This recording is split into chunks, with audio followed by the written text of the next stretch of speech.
What's up everyone, welcome back to more Reddit stories about entitled people, crazy people, and all that kind of stuff. And as usual, we'll be checking out some more Reddit posts today. So feel free to share your thoughts about today's stories down in the comments and we're getting right into it.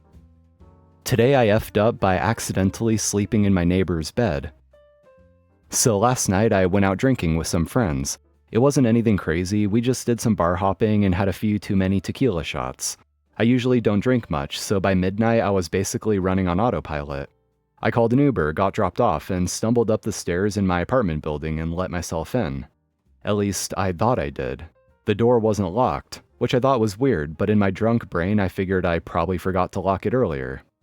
I went straight to the bedroom, threw my clothes on the floor, and crashed. A couple hours later I woke up to someone screaming like they saw a murder. I jumped up and there was this woman standing in the doorway holding a lamp like she was about to whack me. Turns out I wasn't in my apartment. I had walked into my neighbor's, one floor down. The layouts are identical, so drunk me didn't notice a thing. Apparently her roommate had just left the door unlocked after coming home and I just wandered in. She called the cops. I had to explain to two very unimpressed officers that I wasn't trying to break in. I was just an idiot who can't handle tequila and doesn't know which floor she lives on. Luckily, my upstairs neighbor vouches for me, but it was still a super humiliating walk of shame that I've ever done. My manager made me fire almost all of her most important employees. I work as an administrative assistant at a major sporting goods retailer. Part of my job is to track attendance and regularly upload a report to corporate. My store manager just recently in the last 2 years got hired by our district manager who she has been friends with for years. They managed to push out the old store manager who had the store running like a ticking clock. Ever since then, it has become abundantly clear that she has no idea how to run the store, and we have all suffered for it. She constantly screws up the store schedule, bullies employees she doesn't like, and has hired incompetent friends to management positions. We all dislike her and think she should be fired. But it seems like everything she does in the store makes us look bad while making her look good. Until recently.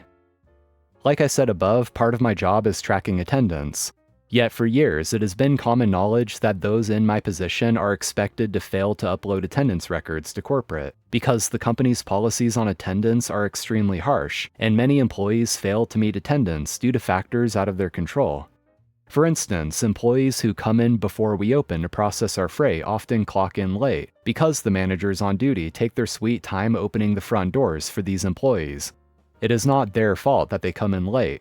And on some occasions, certain employees have been left outside for upwards of 30 minutes after ringing our doorbell, because the only person who could open the doors was busy or didn't hear the doorbell, which is soft. Anyway, if I should upload the attendance record to corporate, many of these employees would probably be fired on the spot by a regional manager, through email because these things are automated and mandatory. As a side note, the store manager is one of the managers who likes to take 10 or 15 minutes to open the door for freight employees. We all hate her for this because when it is winter, we have to wait those 10 or 15 minutes outside the door in the freezing cold, and she acts like it is no big deal. Anyway, her district manager friend recently moved to another district, and we got a new DM who is looking to move up in corporate. To do this, she has to make all of our metrics look awesome, including attendance. She sent an email to our store manager demanding an attendance record. I told the store manager that this could get many employees fired, but instead of realizing the implications, she told me to run the report anyway. I tried to tell her that this could result in most of the employees who had availability before we open, who are very valuable and rare, getting fired, and she completely blew me off. She literally went as far as saying that I was not thinking straight. I told her that she could adjust the attendance on her end as the DM clearly wanted her to do. This has been common procedure due to the reasons for poor attendance, and she told me that she was the store manager, she would figure it out, and I should just do my job as I was told. So I ran the report, and immediately got a furious email from the new district manager saying that I should have run the report by my store manager to adjust the records before uploading it to corporate. The next day, corporate sent an automated email with the names of all the employees that should be fired, which is not an email that our manager can either respond to or contest. She had to fire all the employees on the email, and as it turned out, every single employee with availability before we opened got fired. 15 people. And every other employee in the store is a student with no ability to work before like 10 a.m. So there is nobody to process our freight, which is a massive job. I got an email from a friend in corporate yesterday that said the regional manager was lining up a replacement for our store manager due to incompetence. None of us are surprised. Guy pulled a gun on my brother and I and claimed to be a cop. Hi all. I'm a 16 male and my brother is a 12 male. Earlier today, my brother and I went for a walk around our neighborhood. We went on this really small neighborhood trail that goes through maybe a half-mile max. My brother and I get to the end of the trail and we hear someone walking up on the trail towards us. A guy comes up on the trail finally around the corner and he's maybe late 20s, bald, really fit, with his hand on his gun that's on the outside of his waistband. He's wearing jeans and like a workout/spandex shirt. He walks towards us with his hand on his gun and asks us who we are and what we are doing there. I tell him we went on a walk to get fresh air and to get out of the house for a little. He says we're not allowed to be there. I told him we're sorry, we didn't know this was private property. We'd been walking this trail our whole lives. He said there's a new law that only people that live in the neighborhood get to walk along the trail. I said our address is at such and such, which is on the block. He looked frustrated and his tone shifted from more concerned/assertive to angry. He then pulled his gun out from his holster and pointed it in our direction towards the ground. He then said, "You guys should be lucky that I'm a cop and that from afar I could see you guys are kids, and that phone you were holding was a phone and not a gun." I had been texting on my phone while walking on the trail earlier. I really didn't know what to say. I just laughed and said, "Yeah." I laughed because I was extremely uncomfortable and I really didn't know what he meant at the moment.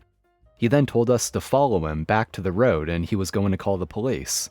He put his gun away and we followed him, but I kept telling him you can call our mom, and I told him we can literally walk up the street. Our house is about 5 houses away from the trailhead and that he can talk to our mom. We got to the trailhead, and there was a group of people, 3-ish people, standing in front of the house across the street of the trailhead. It's like they were waiting for us to return. He then asked me if I had an ID. I gave him driver's license and my school ID. I know I should have given him my ID sooner, but I literally just got my ID 2 months ago and wasn't thinking clearly because I was honestly pretty freaked out. He then said he needed to run my driver's license number in his phone. A minute goes by and he says, "Okay, you're free to go," and he walks towards the group of people. I asked my brother if he wants to go back, but then he started crying and I realized he must have peed his pants while walking back. So we went home. Now my brother and I have been arguing all day about whether we should tell our mom.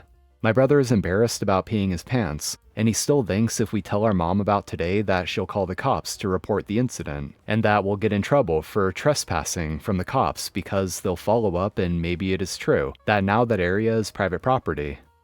I keep telling him we weren't trespassing, and if we were, we would have gotten trouble then and there, and if it so happens to be private property now, we truly didn't know.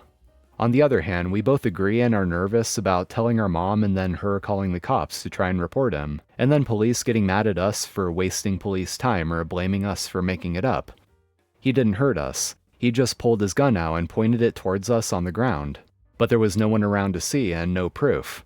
The only witnesses we have are the people in the house across the street from the trailhead, who we now assume called the police, or maybe he lives there and is a cop, but all they saw was him taking my ID. Also, my brother and I agree that we're not sure if he even did anything wrong. A part of me is extremely angry for how he handled his firearm, considering we're literally young teenagers going on a walk on a neighborhood trail, and he treated us like we were doing drugs or stealing or causing damage or hurting someone. It was bizarre. I told my girlfriend about the situation and she said she thinks he probably wasn't even a cop. Also, my girlfriend says that she thinks what he said to us was sort of a weird threat about possibly shooting us, and should be reported. Also, before anyone accuses me of being anti-cop, our dad was in the Marines for 15 years before he passed away a couple years ago, so I have 100% respect for cops and military, but I feel extremely uncomfortable by this situation and I don't know what to do. This happened in San Diego suburbs, California, by the way, if it makes any difference. Yeah, this is honestly incredibly weird. My bet is that the guy is not actually a cop. He really did not seem like one, and it was probably just an impersonator. If that trail was previously open to the public and then there was some kind of new rule change that only allowed residents on it, then there would probably be signage put up, which it sounds like there wasn't. so that was probably made up. And he may not have actually pointed the gun at them, but he did draw it in a threatening way, unnecessarily so. And I feel like most cops would not draw their firearm in such a non-threatening situation, especially an off-duty one that didn't even bother to show a badge or proof. And the whole thing about him taking OP's ID and doing something on his phone with it was also incredibly suspicious. Super weird all around, and I'm pretty confident it was not a cop. My brother expects me to pay for his utilities after he threatened to sue me over using my own storage unit. Throwaway because my brother Liam, 31, is currently living in my parents' second home about an hour away. But for some reason, he still uses my apartment address, where I live for college, as his legal mailing address. He's been doing it for like 2 years, saying it's easier. I said okay at first because I love him, but honestly, it's been a headache. I keep getting his tax stuff, random bills, and junk mail. A couple months ago, I got my own self-storage unit in my building's basement. It's small, pricey, and I mainly use it for art supplies since I'm an art major. Liam found out and basically decided it was free space for him. He filled about 60% of it with boxes of important tax documents he couldn't keep at the house. I told him I needed it cleared within 2 weeks because I had a huge supply order coming. 2 weeks go by. Nothing. I ask again and he blows up, saying since his mail comes to my address, he technically has rights to my storage too, and if I touch his stuff, he'll sue me for destroying important property. I thought he was joking, but he wasn't. He legit threatened legal action over my $60 a month storage unit. Fast forward to this week. I find out he hasn't paid utilities at the house for 3 months. My parents asked me to cover the $700 bill to help him out. I told them no. When Liam called, I straight up said, "You threatened to sue me over a storage unit. I'm not giving you money." Now my parents are calling me heartless, saying I'm letting him freeze over a petty fight. They say $700 shouldn't matter and that I'm holding a grudge, but from my side, I'm tired of being walked on. Anyway, that's going to be it for today, guys. Thank you all for watching, I do appreciate it. If you enjoyed, be sure to hit that like button, it really helps me out. And if you want to see more Reddit stories, make sure to hit that subscribe button as well. So I'm out of here, take care friends, and I'll see you next time.